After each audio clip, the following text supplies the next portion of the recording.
Good morning, good afternoon, and a very good evening to you, good people up the tube. Hope you're well today. Hope you're feeling grand and all's well in your world. Hello there.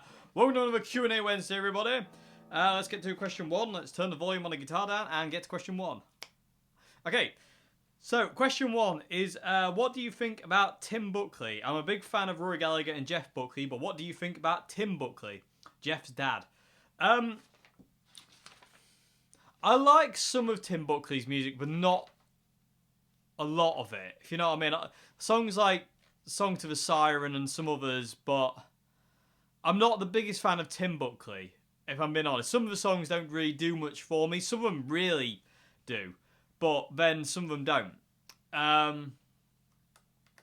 So yeah, I mean, I can't say I'm really a fan, because I don't know enough of this stuff. I don't like enough of this stuff to kind of warrant me kind of like saying I'm like on a fan level, not like Jeff Buckley or say Rory Gallagher, where I've got like, you know, 1,000,001 of her albums. I know Jeff only had one, but there's lots of like bootlegs and stuff that I've got of Jeff.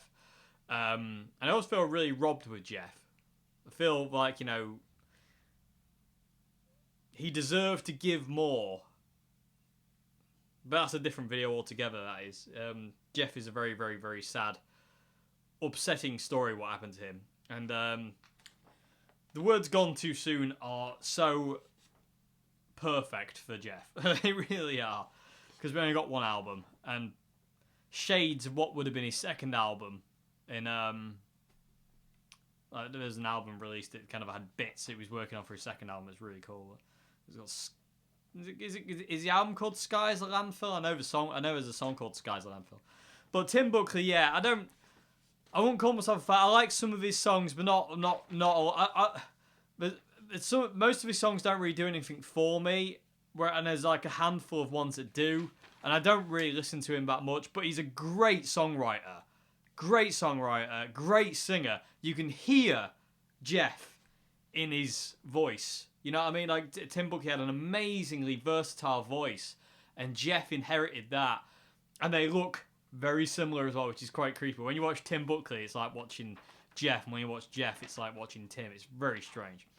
But yeah, I do respect him, definitely, but he's not knocking on the back door of Jeff or Rory for that matter. I do like some of his songs, but like I said, I'm not a big fan of some of them. People of the Tube, what's your opinion on Jeff Buckley? Let us know in the comment section below if you like him. And if so, what song would you recommend to somebody who's just checking out Tim Buckley for the first time? Because if I was to recommend, if somebody's never heard of Tim Buckley and they said, what song should I listen to? I would always say Song to the Siren. John Frusciante covered it on the Empyrean because it's such a gorgeous song. It's absolutely stunning. That song is stunning. But anyway, yeah, people of the Tube, which one would you recommend? Okay, so I hope that's the next question. Move on to question 2 now. Have you ever had the problem of only listening to music that you want? Hang on.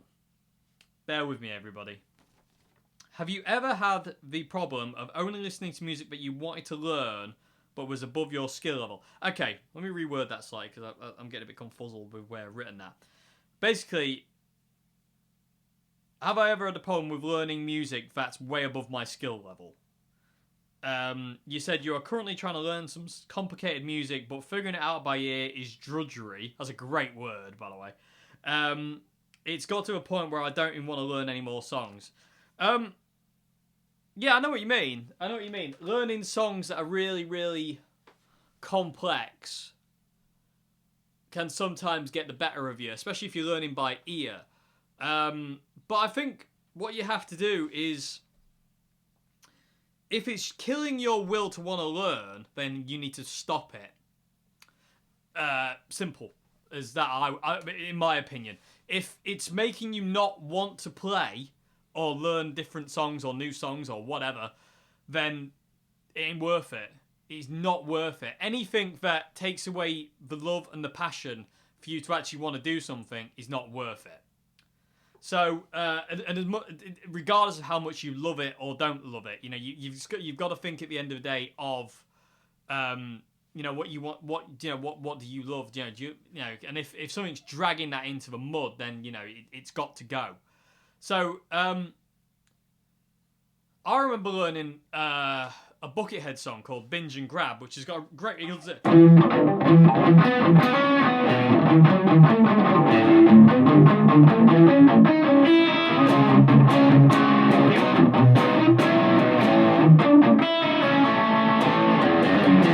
a great little riff, and I was played very shoddily there, but it's a great little riff. It's really, really upbeat and really happy. But there's certain bits that Buckethead does in that song. There's this kind of breakout bit where he's doing this crazy kind of run that's well above my skill level. Like, Buckethead is way above my skill level guitar-wise, and I can't do what he does. It's as simple as that. And I never will be able to do what he does, and I have no desire to do what he does. Excuse me, everybody. But there was a point where I was learning that Binge and Grab song, and this kind of crazy run is so key to this point in the song. I was trying to do it, and I was trying to figure it out, and I was just like, this is getting on my nerves. And I could feel it. I know exactly what you mean. It just felt like, why can't I get it? And you slow it down, and then you try and speed it up, and you still can't do it, and it just becomes frustrating, and you get more and more fed up with it. And eventually I was just like, and I got to a point eventually where I was like, right, you know what? I'm just going to do whatever else. I'm just going to do something else. I know what key the song's in, so I'm just going to do whatever I want over it. Because I watched a couple of videos of Buckethead and found out he changes it. And sometimes he fluffs it up, which I was well happy to see. I was like, yes, he is human after all. He's not some kind of weird robot who always does things perfect. But yeah, I know what you mean. I was just trying to get this run, and I don't even remember where it started. It's somewhere up here, and I couldn't get it. And I eventually just got so fed up, I was like, screw it, I'm not doing that. And I just did my own thing. But that's because that part you can kind of get away with that. If you're learning kind of like riff-a-rama stuff, if it's kind of crazy kind of riffs and the real key to the song and you're having trouble with them, I can understand that gets even more annoying. But I would say, yeah, I would take a break, just leave it. If it's killing your desire to want to play and want to learn, stop. Stop immediately and go back to do something else. And I understand what you mean by saying, like, learning, simpler things doesn't bring you that much joy anymore. But it's not about, you don't want to be seeing it as simple. That's too easy. It's like, yeah, but is it? Smoke on the Water's easy, but you'd be amazed at how many people play it wrong. You know what I mean? And the same thing with kind of like, you really got me by the Kinks. It's dead easy, but you'd be amazed how many people can't play it. And there's a Skip James song. I'll tell you a little story, everybody. Tangent Boy coming out again. Hello, everybody, it's me! I was in Gear for Music in York about 3 years ago, and I was doing a Skip James song called Stagger Lee, and it does this.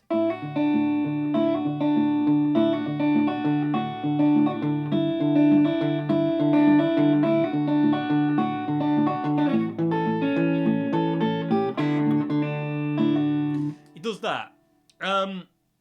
Dead simple. It's D major, G major, and E. And A, sorry. So D major, G major, and A. E, indeed.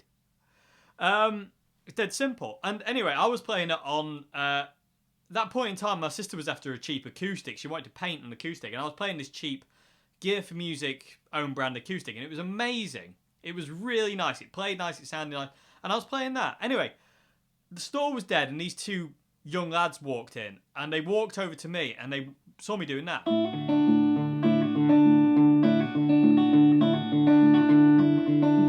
And it looks like I'm doing nothing because, you know, it looks that way. It looks dead simple. Anyway, these two lads looked at me, laughed out loud, like that at me, and walked off to the electric guitar section where they proceeded to pick up electric guitars and shred mindlessly. And it sounded diabolical. It was just treble and fizz and loads of gain, and it sounded rubbish, and there was no character to what they played. And I was a bit like, is that necessary? You know, because to do this, keep that going, is incredibly hard. That took me about a year to be able to kind of...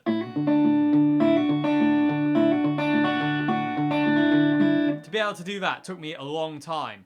Because what appears simple sometimes isn't. So, you know, and you don't want to turn your nose up at saying things are simple when they're not simple. There's always nuances you'll miss. And that's dragged me nicely back around to where we started. Because, you know, although everyone can do that, yeah, everyone can do it. But are you doing it right? Does it sound exactly like it? Because it sounds all like down picks to me. And that still doesn't sound right. It's like shaking all over.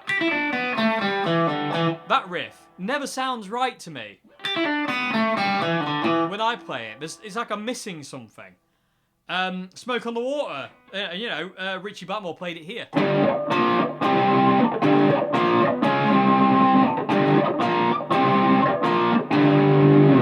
You know, because it's a bigger sound, and it's amazing how many people play it kind of in this position, which Richie did every now and again, but the recording of it is down there, and that's the sound, because it's fatter. And it's played with your fingers. Both notes are played at the exact same time, not with a plectrum. It's not that, it's that. So what appears simple might not be simple. So what I would recommend is go away from this song that's causing, or these songs that are causing you to go, I can't be, what are you doing? And making you not want to learn. And go back and look at what you think might be simple, which actually, and start to dissect it to its character. You know, because is it that simple? You know, is Sweet Child of Mine really that simple? You know, what is it in these certain songs that make it like that? Because, say, I always think of Paul Kossoff when people say, complexity, and I always think of Paul Kossoff, because Paul Kossoff said, music should always be simple and straight from the heart so everyone can enjoy it. And I can't think of a better line than that's ever been worded about music, because it's so true. The more complex music is, the more it's a technical exercise. Whereas, like, you know, you can sit there all day and go like,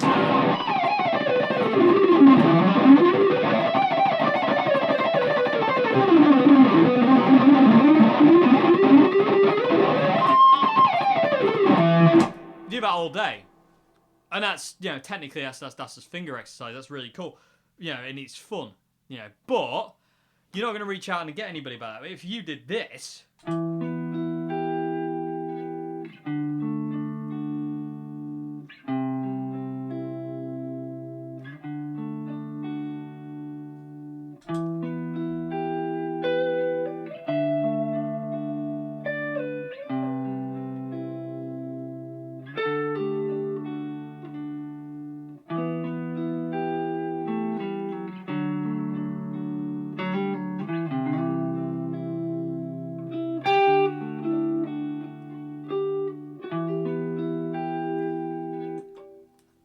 it's immediately more grabbing. And I could feel that. With the shredding, I can't feel anything. It's technically complex. You know, it's technically stretching the finger muscles and being, like, you know, quite athletic with the guitar. But it's not making you feel anything. Whereas something like that that's so... Free chords. I'm on it today, everybody. It's 3 chords, E minor, D major, C major, back to D major. And I'm just using E minor pentatonic and E minor, 5 positions of a pentatonic scale coming out of E minor, or G major, if you will. And it's simple as that. That's all I'm doing. And, you know, so what my recommendation would definitely be to forget the complexity of that song for the time being and learn it by ear and go back and analyze what you think is simple and go, is it really that simple? Because you'd be amazed how many times you got it wrong. I still find now that like I'll be playing Green Day songs. I still love playing Green Day and Offspring, and I'll be like, oh, I'm playing that totally wrong. There was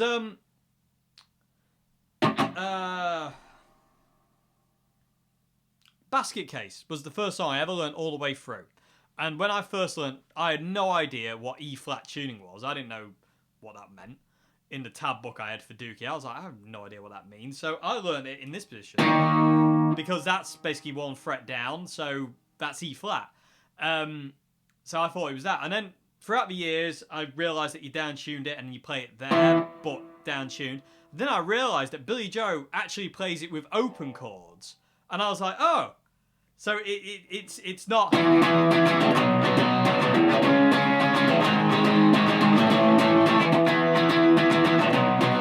He actually goes like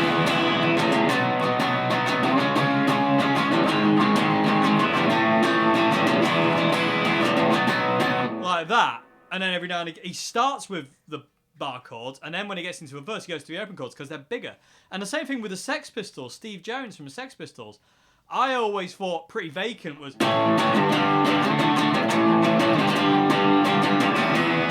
You know, just power chords. And if you actually listen to it and you watch him play, he actually plays open chords, so it sounds bigger. And then he goes to the E down here. And it's these little nuances that make things appear they're a lot more complex than you think. Just because you think you know how to play it doesn't mean you know how to play it. It's really fascinating when you delve into these things. Because that is... Pretty Vacant's a great example. If you just whack on distortion and play in power chords, it sounds good. But listen to how bigger it sounds when you use open chords.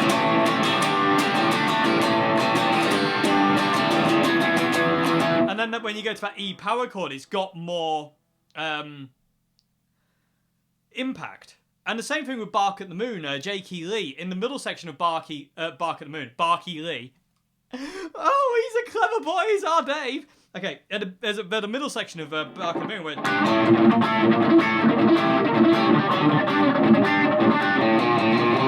This bit.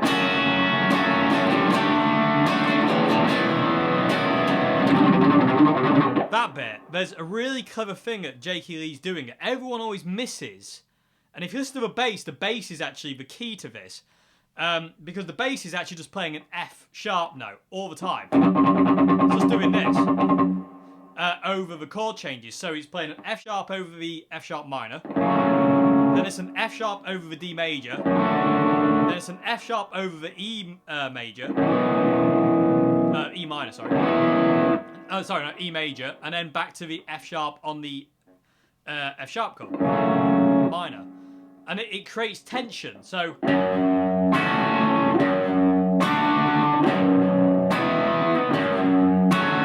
And then the second time around, it does it again. But when he gets to the E, he releases it. And it releases the tension. And it's amazing how many people miss this out. Because it's these little nuances that just make what appears to be so simple extremely hard. And it's amazing how many times that you kind of like mess it up. You can kind of forget, you know, you miss these things out. But if you listen to that Bark at the Moon, it's amazing. Like if I do it again, like in that way where I emphasize that bass note.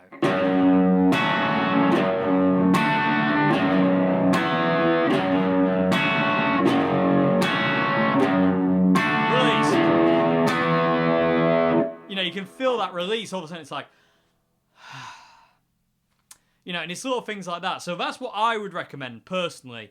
If you're having trouble trying to figure out a complex song and it's just not happening, go back to what you think is simple and really analyse it and think, is it that simple? What are the little nuances that make that riff sound that way? Ain't Talking About Love by Van Halen is a great one. It sounds dead simple, but there's loads of little things that Eddie does in that song that make that song a lot more complex than it appears. So when you play it, you're always missing. So go back, and that's only 2 chords. really. Ain't Talking About Love is A minor and G major, and that's about it. But Eddie will do certain things, like he'll add the low E note, like on the A minor. And before he goes to the G, he plays the low E. So low E, like that. So,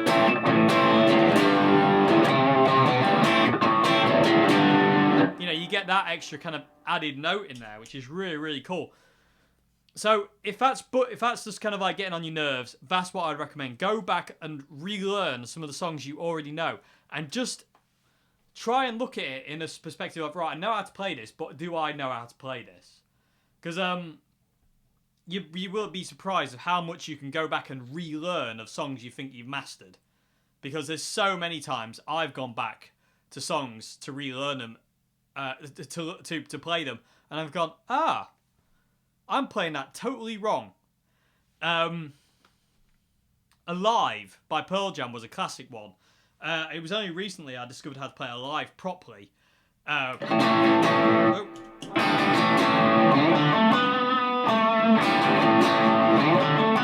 It took me ages to be able to actually figure out how to play it properly. And Even Flow by Pearl Jam took me ages to figure out Stone Gossard's parts, because he's actually in Dadgad.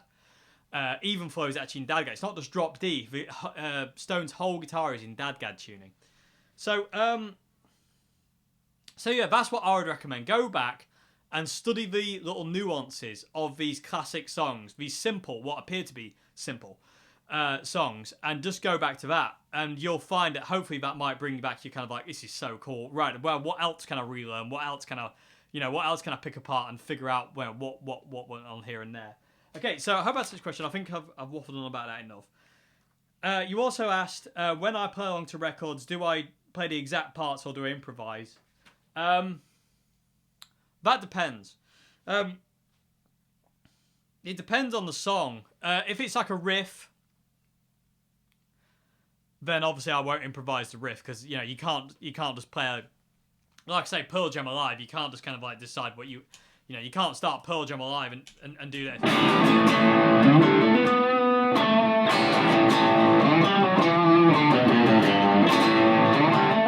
You know, you can't do that because it's totally wrong, and it's like doing Crazy Train.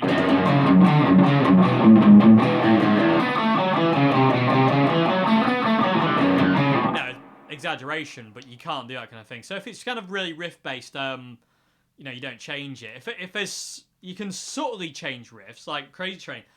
Jakey Lee did a subtle change of Crazy Train riff, which was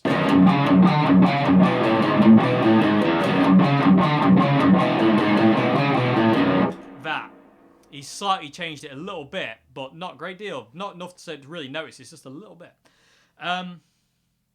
So if it's riff based, I won't really change it. Solos, sometimes I will improvise it if I want to, but some solos I like to learn note for note. Boulder's Love by Jimi Hendrix. Jimi Hendrix's original solo for Boulder's Love is literally one of the best guitar solos of all time. Another Girl, Another Planet by the Only Ones is another amazing guitar solo. Sweet Child of Mine. You know, you can't do Sweet Child of Mine without that solo. You know, you can't go what's the build up? I'm lost. I can't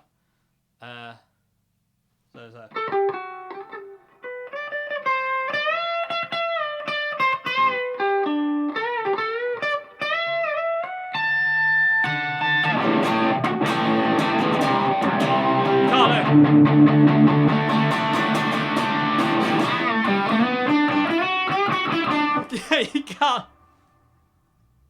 That's really funny. You can't do that. So, sorry, I'm swallowing my own spit. But that's gross. But you have to kind of take it for what it is. Like, and it's like certain songs need their solos. Certain songs need those hooks. It's like Sultans of Swing. You know, if Martin Knopfler said if he didn't do that, then like, you know, that's not the song because it's so part of the song. Same with Brothers Nine. You know, those little bits need to be there. I mean, you can mess around with them after that, but certain things you have to kind of take what's important. Purple Rain by Prince, he does that. you know, you need to be able to get stuff like that in because it's so key to that song. But some solos you can just go mental on. You can just kind of like, you know, just go off on it. Obviously within the confines of the bass and, you know, and the drums and the rhythm of the song. But you can just kind of like, you know, you can be free to kind of express yourself. You don't want to be going widdly and crazy, really. If you can help it, you know, you still want to retain some kind of something to people to latch onto. But it does give you certain freedom. So a song like Boulder's Love or Another Brick in the Wall Part 2 by Pink Floyd is a solos that I would do note for note every time. Whereas songs like Voodoo Child and Alive by Pearl Jam and Bad Penny by Rory Gallagher, say, solos I would change all the time and just improvise over, you know, apart from obviously riffs which need to be there. But yeah, the songs like that. So yes, I do, and yes, I don't. So it's kind of half and half. You've got to take it for what the song is. You've got to serve the song. And if that solo is key to that song, then you do that solo. It's like doing November Rain. That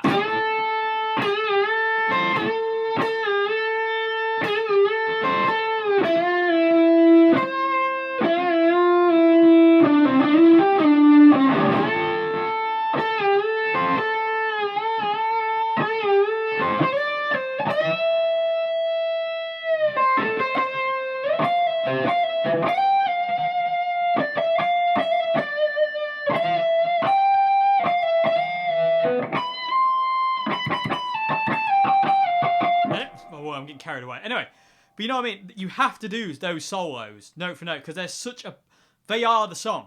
You know, they are so integral to that song. And stuff like you know, you need to do those solos because they're, you know, like the kind of the 80s rock face there that came out. You know, so you got to judge it on what the song is. Does it, you know, if the solo is just an improvised guitar solo like Alive by Pearl Jam, you know, the last solo in Alive is all improvised, and Mike would change it all the time, and he'd change the first solo as well. You can get away with doing your improvisation solo, but if it's a song like Little Wing, where the solo is so set in stone, it's so perfect for the song, and you don't need to change it, they don't change it. You know, you've got to serve the song.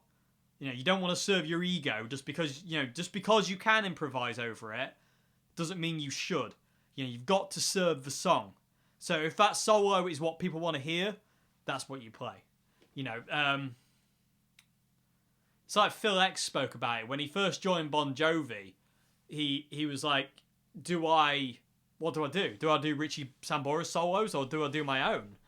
And so he watched Richie Sambora live in a Bon Jovi live DVD, and noticed when Richie would do the studio solo in all the hits, and he noticed when Richie would go off on one. And then when Richie went off on one, Phil X went off on one. When he didn't, Phil X didn't. You know, you've got to serve that song. That song is more important than you. You know, so you got to take it for what it is here and there, really. Okay, so anyway, another video altogether in that as well. Oddly enough, actually, question 7 refers to this, but we'll get to there when we get to there. Okay, so moving on to question 3 now. I hope that's answered your question. If it hasn't, I do apologise, but hopefully there's something in there you can take away.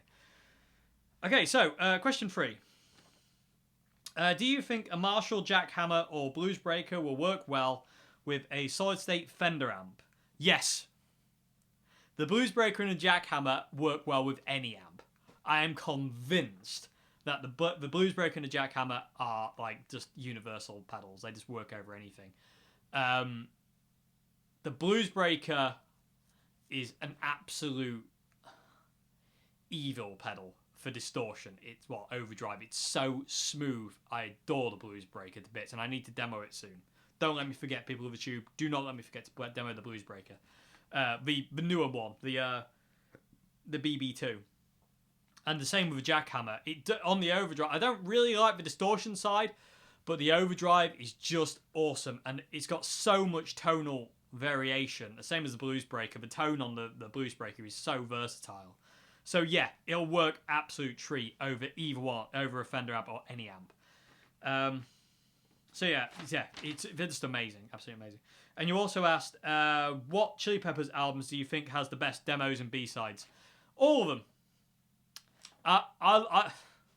I particularly like the B-sides off Californication, but then I love B-sides off, by the way, I love the B-sides off Mother's Milk, or stuff like Sick of Nico. Oh, what? How did that song not make it on the album? You know, and stuff like that. And then you got like songs from, you know, Stadium Arcadian, by the way. You know, Mother's Milk has got some ace B-sides. The song that made us what we are today. Oh, God. You know, so they're all amazing. And there's, you know, there's some older B-sides and stuff like that, which are really, really cool. So I love all of them. I can't pick just one album that has really good B-sides, because they're all immense. I love them all. There's always something that I can find after that face. That's amazing. So yeah, it's really hard to say one, but I love all of them. You know, there's so many cool B-sides to, you know, Soul to Squeeze off Blood Sugar Sex Magic. How is that a B-side? How was Soul to Squeeze a B-side? I ask you. But yeah, they're all amazing. Hang on a minute. Was that the quickest answer I've ever given? Because I'm going to literally move on to question 4 now. I'm scared. Okay, so, yeah, I'm going to move on to question 4. Interesting noise went on there. Sounded like it was in that room, but it wasn't. It was outside. Strange. Anyway. So yes, question 4, everybody. Feels weird. Feels strange. Okay, so question 4. How do you get so much sustain on your Strats? What's your personal technique? Ah, I thought it was the door. It's not the door. Personal technique to get a load of sustain out of a Strat? The Boss DS2.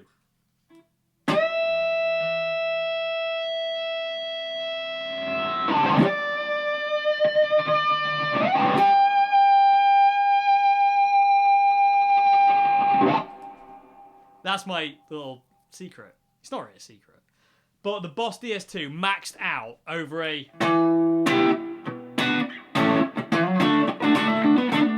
fairly cleanish kind of sound will give you sustain for days regardless of your guitar. And adding a governor on top of that gives you even more.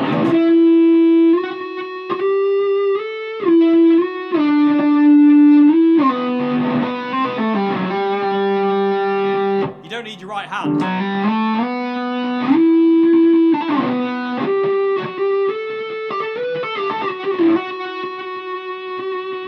You can do the Jason Becker thing.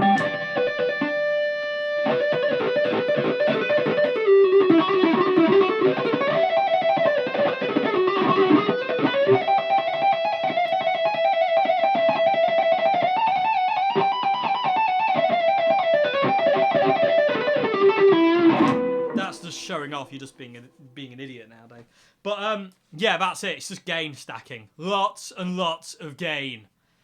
I love lots of gain. I'm not one of those people who dials back gain. Gain is always maxed out if I'm using distortion.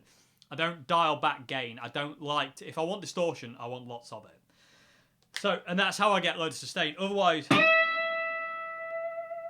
mean, my Strats do sustain, especially this one, sustain a lot. They've got a lot of sustain in them.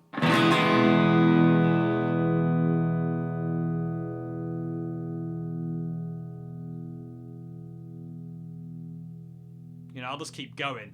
Because I like a really, you know, not really high action, but I like a high action. So the strings have a lot of room to vibrate and move and keep moving.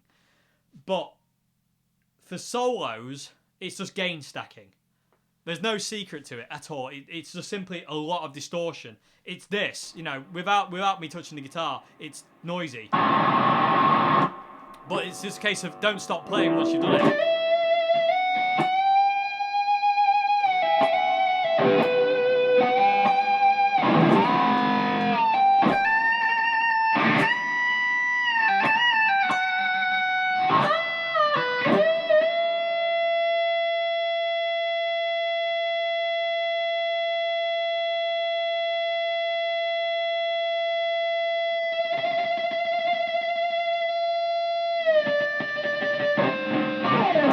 And also learning to control feedback, you know, because it's the Gary Moore note thing, you know.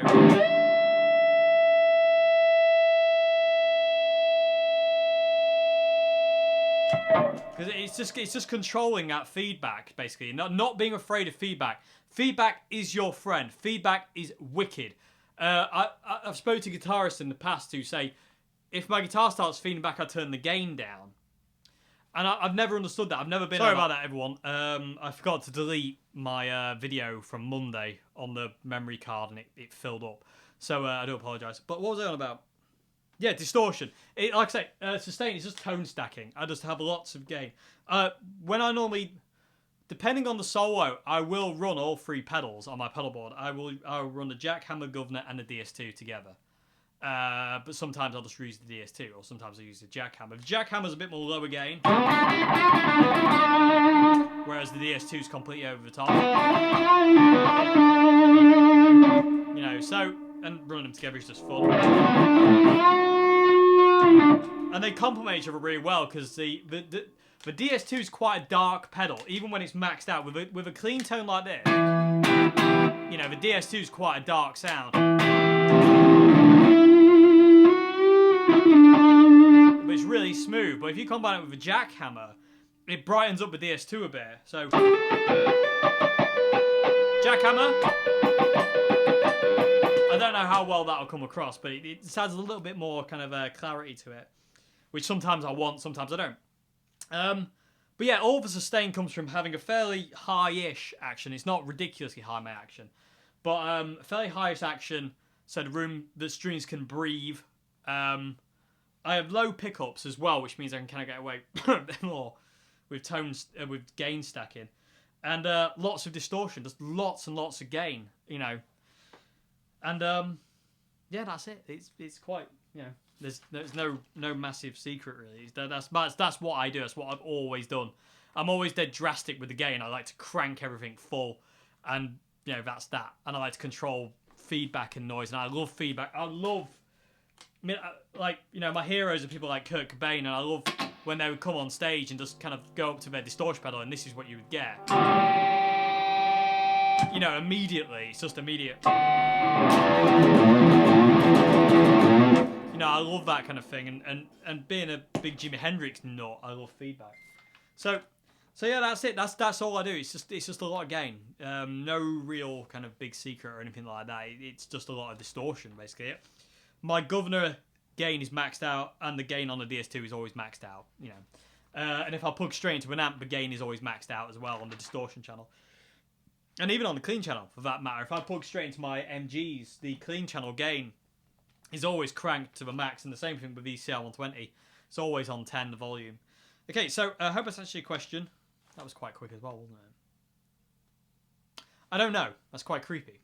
Anyway, but yeah, that's what I do. That's kind of my key to get lots of sustain. And if you watch people like Gary Moore, they used a lot of tone stacking as well, a lot of gain stacking. I've seen Gary use up to about three or four distortion pedals, and he would possibly run all 3 at the same time. And you can hear his amps hissing. The last version he did of Parisian Walkways, you can hear his amps hissing because he's got a lot of gain, and you can hear him kind of like turning them off and on when he goes into a verses because he's got a cleaner sound, so you kind of hear the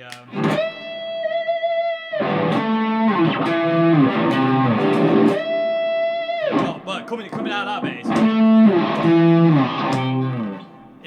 you can hear them turning off with the gain stages go back to clean. So Gary was one for tone, you know, for gain stacking. He had a lot of gain and and it creates a lot of. Having a lot of gain isn't a bad thing because it makes your guitars sing. Having low gain, I don't feel makes your guitars sing as much. Like if you listen to Jimmy Page's guitar solos, there's not a lot of sustain to them. His solos don't sing a lot. They're very kind of like, you know, staggered, and they kind of stagger and move about. Whereas you listen to Jimi Hendrix with stuff like Voodoo Child and stuff like that, or Peter Green to an extent. Well, maybe not Peter Green, because Peter Green never had a great deal of gain. But people like Jimi Hendrix and John Frusciante and Rory Gallagher, later Rory, their solos had a singy quality to them where they just flow, and there's lots of sustain. And it's all down to having a lot of gain. Okay, so I hope this answers your question. Yes, I'm just going to have to get a drink, and I'll be right back. Sorry about that, everyone. I was getting a bit of a dry throat, so you know how I like to waffle on. Anyway, So yeah, I hope that's answered your question on that. Kind of how do I get so much sustain out of Strats? Like I say, there's no real secret to it. It's just lots of distortion. And I'm an advocate for cranking up gain. I love it. I don't, you know, if it makes anything to make the guitar more fun and more, you know, it's fun. I love it. I love having that singy kind of thing, and also not being able to stop. I'm not a big fan of that kind of.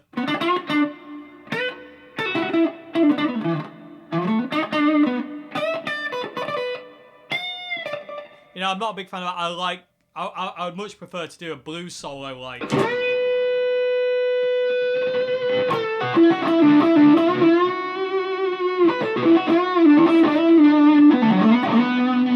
Yeah, even if it's kind of clean.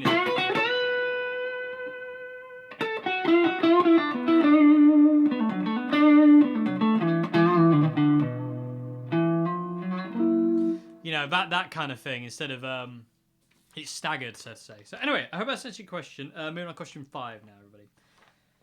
Okay. Okay, so question 5.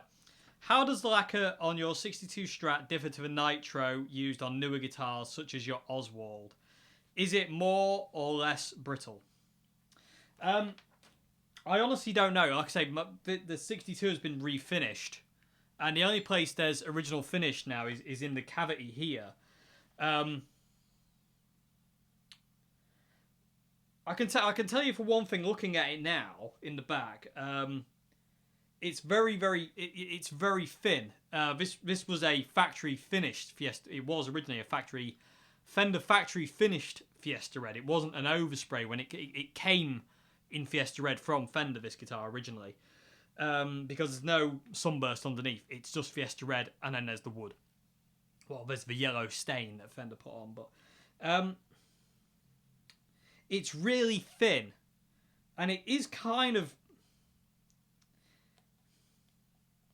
It looks the same, to be honest with you. If I compare it to like the Oswalds, which have got nitro cellulose, it looks the same, and I don't know exactly what the chemical compounds were back in the 60s of what was in the nitro, but it looks exactly the same as the John Strat or the Tele. It really does look very, very similar. And I'm also trying out a different spring thingy. I haven't tried a triangle spring setup for years, everybody. This is new for me. I thought I would give it a go. But yeah, I mean, it is fairly brittle, but all nitrocellulose lacquer, when it cures, it is very brittle, which is why it wears so fast. It's why my Oswald John Strat looks like I've had it for like 60 years already. It's really starting to age, you know, with checking lines and dints and dents. It doesn't take a lot to dent them and for the paint to wear off. And looking at this, you can kind of see why. The original Fiesta Red's very, very, very, very, very thin.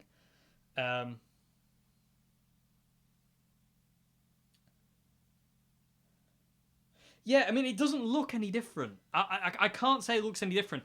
It's like I say, it probably is a different compound to how it was then. It's probably made differently these days to how it was then. But it doesn't look a million miles away different. It's very, you know, it's thin. It's fairly brittle.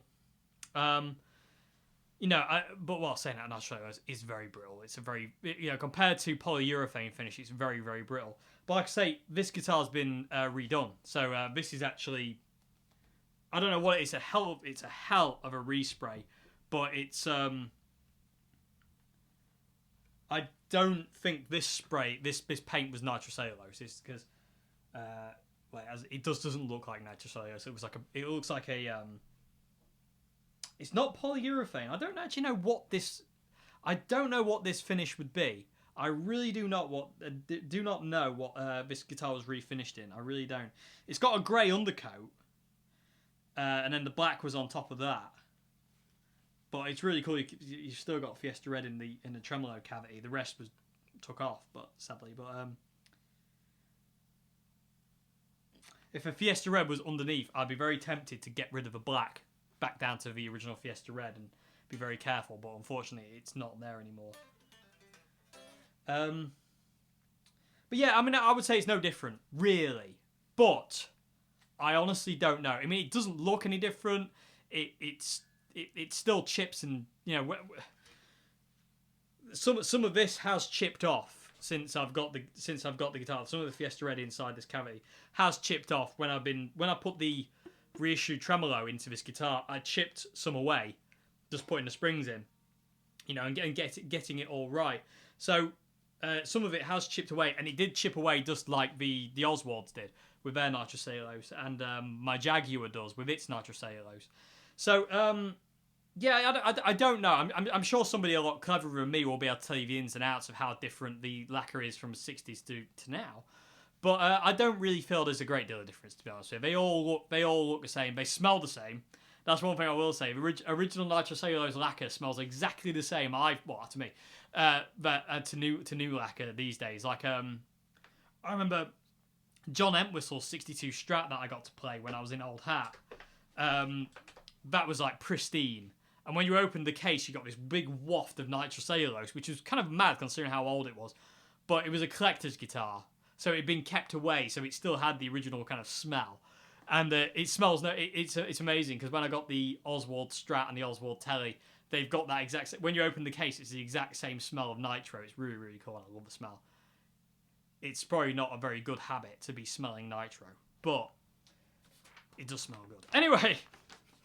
It's like creosote. I like the smell of creosote. Anyway, who cares about what you like the smell of, David?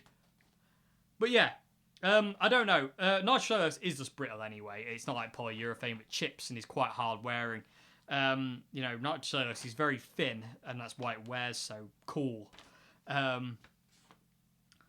anyway, so yeah, I don't really know, but looking at the nitro inside the tremolo cavity, you can kind of see how thin it is and how kind of like, you know, it is fairly brittle and very, very thin. Very kind of, it's a lot. It's not different really to a nitrocellulose in this day and age. Massively different to polyurethane. But you also asked, have you tried the Supro reissue amps, and if so, what did you think? Yes, I got to try them when they first came out in Old Hat. Because Norman ordered them in immediately because he had some of the originals, and we wanted to do a comparison between them. And I forget which ones I demoed now. If you search for channel, if you put Old Hat Guitars Supro amp, you know, I'm sure the videos will come up on YouTube and me demoing them. I demoed a bass amp, which I forget what it was. I actually demoed it with a bass and a guitar because a Telecaster sounded immense through it. And I also demoed a guitar amp, but I forget which ones they are now. But I demoed them, it was a long time ago. It was back in 2000 and... Good gravy. When would that have been? 14? 15? Something like that. I demoed them a long time ago. So, yeah, I have tried them, and they are immense. They're really, really good. I actually prefer them to the originals. The originals were good, but the reissues were better. In my opinion. But, yeah, you know, that's just my opinion, everybody. So, yeah, but yeah, they are amazing. The Supro reissues are absolutely amazing amplifiers. Like I say, they just had a little bit more... Plus they had standbys, which is an absolute added bonus. The originals didn't have standby switches, which made them very, very unreliable. So many times we'd get Supro amps down, and you would turn them on, and then have to turn them off, destroy the valves internally because you're shocking them, because you're immediately cutting off their power supply instead of letting them cool down. And then when you go to turn them on the next day, they would sound rubbish. And then the next day, they would sound good. Then the next day, they would sound absolutely terrible again. And then the next day, they would sound terrible. And then they'd sound good. And then they sound terrible. And it just dead erratic. Whereas the newer ones were a lot more consistent in their tone. Not 100% consistent, but they were a lot more consistent than the old ones. But anyway. But yeah, awesome amps. So, yeah. So I hope I answered question 5. Question 6. I like question 6. What are your favourite Resident Evil and Silent Hill games? Not a musical question, but I like it, because I have them on the wall. My favourite Resident Evil and Silent Hill games are Resident Evil 1, Resident Evil 2, and Silent Hill 2.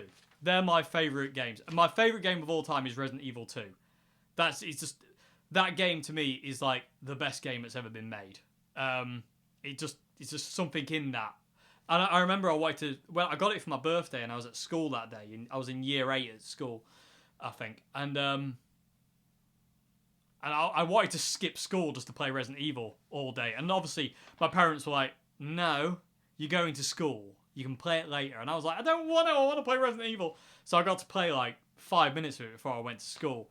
But Resident Evil 2 is my favourite game of all time, hence why I immediately, when I found out the remake was pre-order, I immediately got it, because I love it. But Silent Hill 2 is another one of my favourite games of all time. Resident Evil, the original, the director's cut, and the remake. Not the director's cut with the cruddy music, where they redid the music, because the original music is amazing.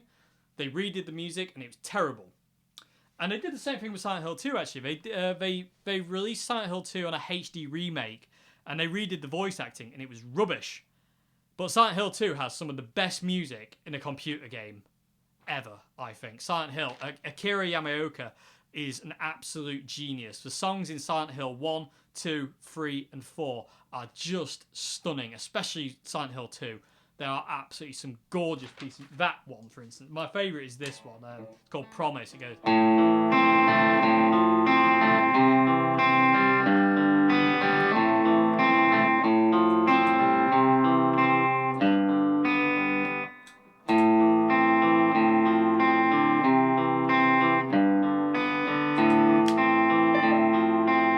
So if I remember it.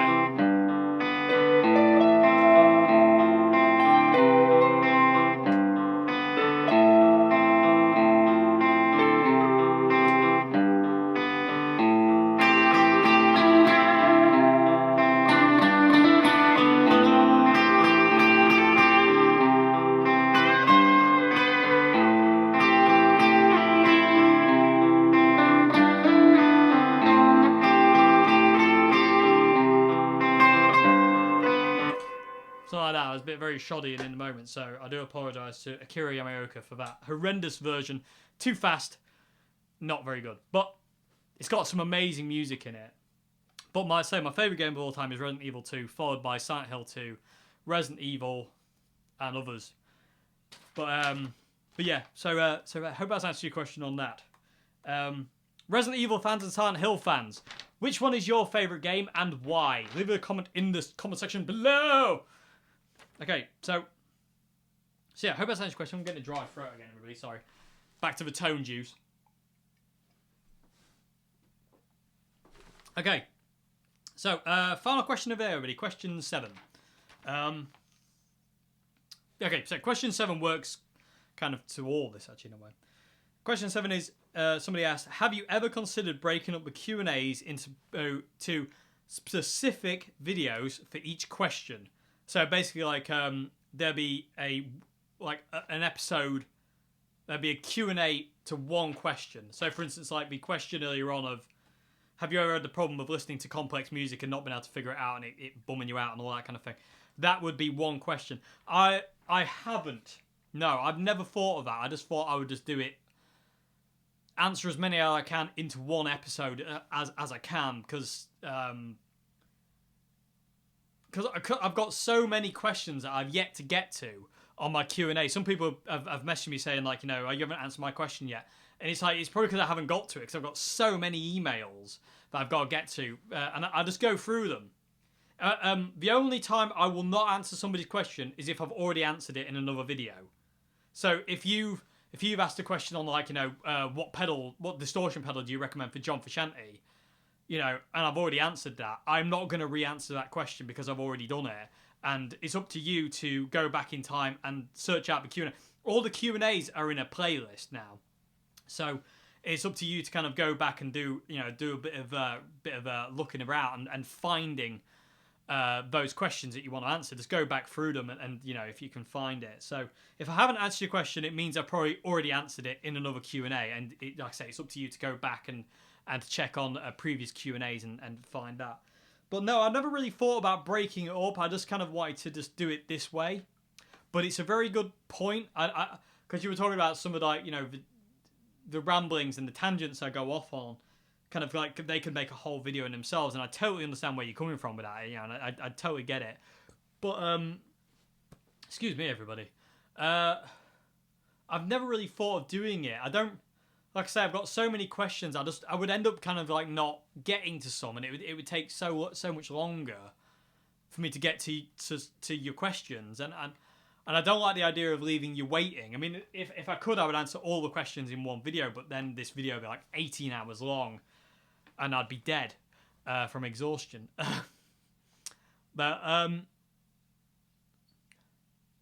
But yeah, I've never really thought about it. It's a good idea. Certain questions would lend themselves to an entire episode.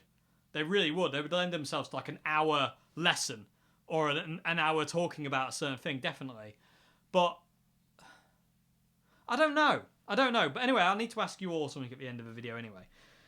But no, I've never really thought about breaking it up that way, to be fair with you. It's never really out of my mind. I just kind of wanted to do 6, 7 or 8 questions per video, so I can get through them, get through all your questions, and hopefully give you good enough answers to go away and hopefully answer your questions well enough with my, with what I know, which isn't a great deal, but hopefully I'll be able to give you some, some pointers to what you're after. If it's something about Rory Gallagher or John Frusciante or Jimi Hendrix or whatever, or something that I do that you want to know how I do it or whatever. But no, I totally understand where you're coming from with that, because yeah, certain questions would lend themselves to having a really, really cool kind of like lesson about them or this, that and the other. But maybe in the future I might do that. If a question comes up in the future, I will think about this from now on though. If a question comes up in a Q&A that I think was like, actually, you know what? I could really talk about that in a lesson video, then I will do that, because I think it's a really, really cool idea to do that. But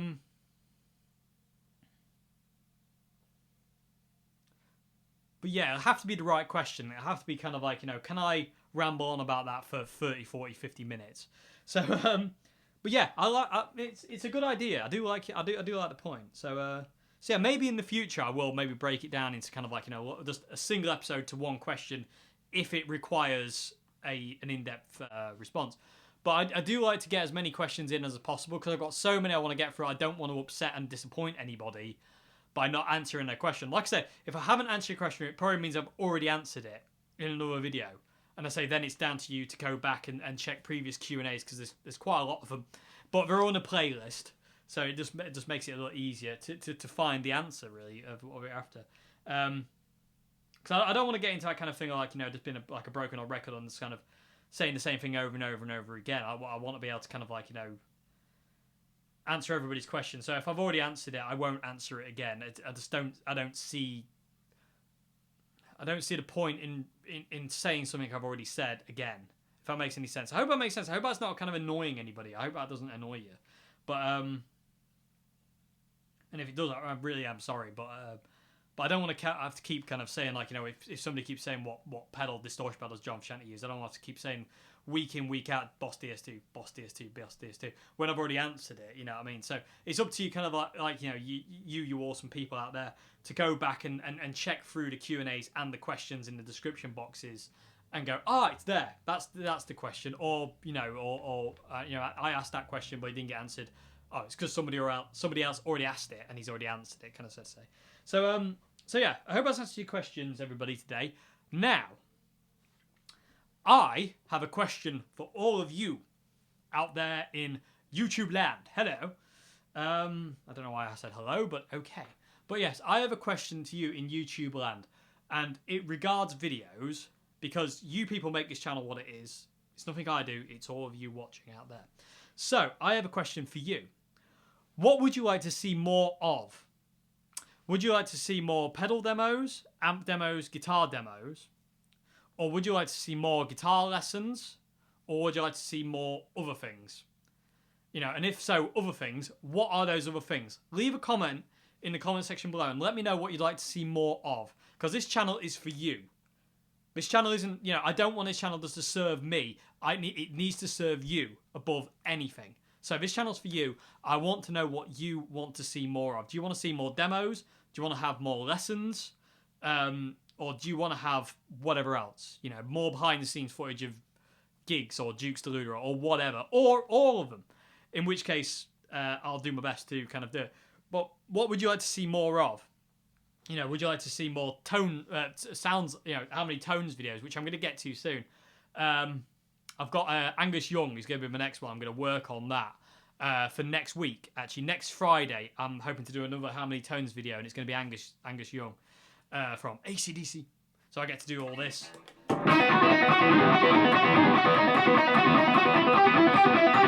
Not without face though. The Rick Mail face came in there. You know, I don't know why or whatever, but yeah. Anyway, I get to do all that.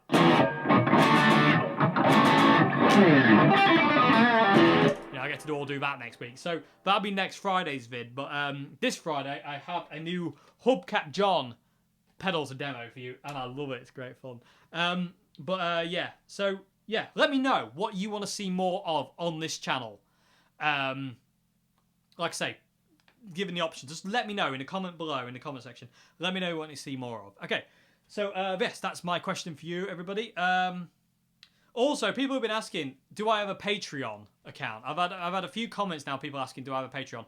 Luckily, all of you awesome people have answered some of these for me, because I haven't got around to them yet. But yes, I do have a Patreon account. It's linked into the homepage on this channel at the top left or there.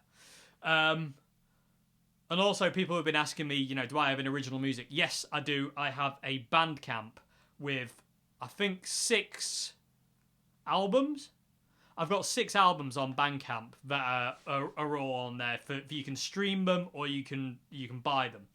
And it's like £1 a song, or I don't actually know what it is. I think it's like most of my albums are about £8, depending on what they are. So you know, most of my albums are £8. I don't see £8 because there's certain charges that come into effect on top of that.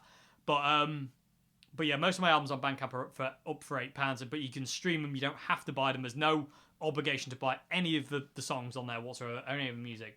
It's, you know, if you like it and you just want to stream it, cool. If you want to buy it, cooler. But it's up to you. So, but yeah, so I do have a Bandcamp. I do have a Patreon. I do have quite a bit of music. I'm gonna do a backing track thing. I'm thinking of doing backing track Tuesday, so I'm going to create some backing tracks in John Frusciante, Jimi Hendrix, and all sorts of other styles for you to play along to, like Peter Green blues stuff. And then once I've got 10, I'm going to release it as an album, which will be on the Bandcamp for download as well, or just stream, you know. And there will be up on YouTube as well for streaming. But yeah, so I do have all those things, and I'll put the links in the description box actually. In the description box below, under the questions, is all the links to that good stuff. Well, it's only good if you like the music, I suppose. If you don't like the music, then yeah, cool. Either way, you know. Because I've got to say, some of the songs on there I don't particularly like, but great. I'm amazing at self-promotion, aren't I? Go on, you know. You got any music from me? Yeah, but it's rubbish. Oh, okay. Anyway, enough stupidity on the day front. I'm not very good at self-promoting. I'm very, very I put myself down a lot. And put myself... Stay down there, boy. I'm not very good at bigging myself up. You're a really good guitarist, Dave. No. It's stuff like that. It's like, you know, I'm not very good at that kind of thing. I never have been, and I never will be good at that kind of thing. I'm very anti-ego. I think, you know, I don't know. I think that's got something to do with it, and I hope that comes across. I don't like to be egotistical. I don't like to think of like I've got some agenda other than this thing, you know, because I don't have any other agenda other than making music and playing guitar. But anyway, I think I waffled on enough. Yes, I do have a Patreon. Yes, I got my own original music on my Bandcamp and stuff like that. Yes. And anyway, I hope you enjoyed this Q&A. I hope I've answered your questions okay, everybody. I hope you enjoyed it. The intro jam was a bit different today. That just came out. I had the overwhelming urge to play whatever that was. So I hope you enjoyed it. And yeah, I'll see you again on Friday for a pedal demo, everybody, of this. This is just outrageous. This is absolutely an outrageous fuzz pedal. It's great fun. And I need to ask Hubcap John what he calls it, actually. But it's really, really cool. And also get some tech specs as well for you. So, yeah. So, I hope you enjoyed this video, everybody. I hope you enjoyed this Q&A. And I will see you again on Friday for another video. Let me know what you want to see more of on this channel. Like I say, this channel's for you. And yeah, I'll see you again. Have a great one. Have a great morning, afternoon, and good evening, and goodbye now.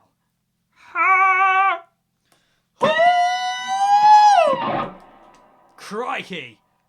Justin Hawkins, everybody, is in the house. Goodbye.